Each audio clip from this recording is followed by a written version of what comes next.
महाराष्ट्राचे पहिले मुख्यमंत्री आणि ज्येष्ठ नेते स्वर्गीय यशवंतराव चव्हाण यांच्या 113व्या जयंतीनिमित्त कराड येथील त्यांच्या समाधीस्थळी उपमुख्यमंत्री सुनेत्रा पवार यांनी पुष्पचक्र अर्पण करून अभिवादन केले। यावेळी यशवंतराव चव्हाण यांच्या कार्याची आठवण काढत सुनेत्रा पवार भावूक झाल्याचे पाहायला मिळाले। महाराष्ट्राच्या घडणीत यशवंतराव चव्हाण यांचे योगदान अत्यंत मोठे असून त्यांच्या विचारांनी अनेक पिढ्यांना प्रेरणा दिली आहे। यावेळी बोलताना त्यांनी सांगितले की हे ठिकाण म्हणजे माजी उपमुख्यमंत्री अजित पवार यांचे शक्तिस्थान आहे। त्यांच्या विचारांचा वारसा घेऊन पुढील वाटचाल करण्याचा निर्धारही त्यांनी यावेळी व्यक्त केला। त्यानंतर माध्यमिक शाळांच्या विद्यार्थ्यांनी देशभक्तीपर गीत आणि काव्य सादर करत शब्द सुरांमधून स्वर्गीय यशवंतराव चव्हाण यांना भावपूर्ण आदरांजली वाहिली।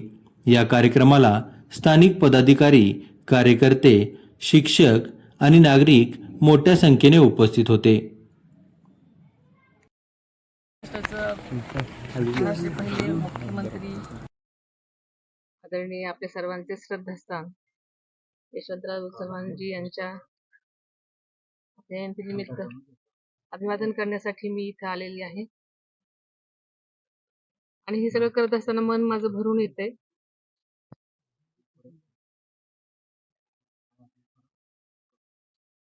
आपल्या सगळ्यांचं श्रद्धास्थान आपल्याला माहित आहे की मी 2 फेब्रुवारीला पण इथे आले होते। माझी शपथ घेतल्यानंतर एक कर्तव्यनिष्ठ म्हणून मी समाधीस्थळी आले होते अभिवादन करायला, कारण आपल्या सर्वांचंच हे एक ऊर्जा स्थान आहे, शक्ती स्थान आहे। आणि आदरणीय दादांनी आदरणीय यशवंतराव चव्हाणांच्या विचारांचा वसा घेऊन आपली वाटचाल सुरू केलेली होती। दादांना नेहमीच त्यांच्या सर्वच दादांचं ते शक्ती स्थान होतं, स्फूर्ती स्थान होतं आणि त्यांच्या पावलावर पाऊल टाकून त्यांची वाटचाल केलेली होती आणि मी सुद्धा याच पद्धतीने वाटचाल करण्याचा आपल्या सगळ्यांना मी शब्द देतो। आता काही वेळापूर्वीच अधिवेशन बॉम्ब असल्याची एक थ्रेट आलेला आहे आणि असा मेल आला होता, त्यामुळे आता विधानसभा खाली केलेली होती। आताच आपल्याकडूनच ही मी बातमी ऐकली आणि मी माहिती घेण्याचा प्रयत्न केला तर तो फोन खोटा होता असं मला सांगण्यात आलेलं आहे। अजूनही जास्त चौकशी आणखी कळेल, मला आता एवढीच माहिती।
आमचा मंगल दे सुरुवात करायचं लगेच 1 2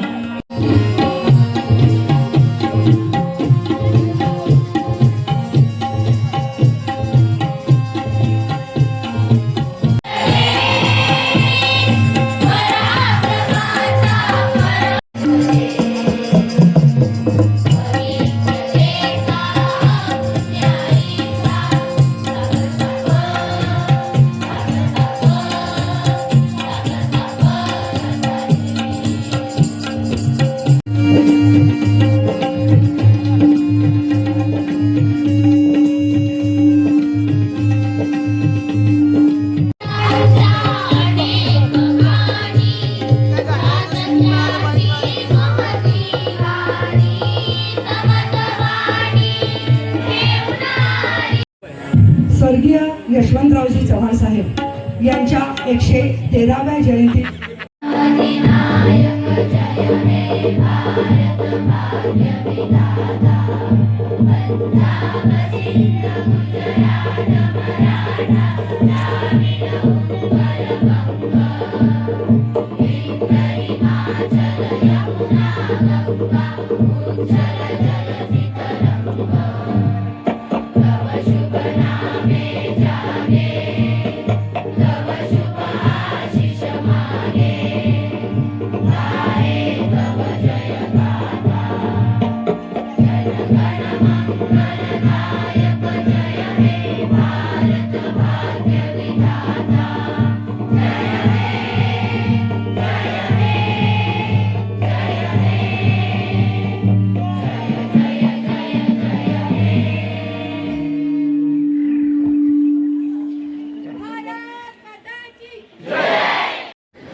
हो सर.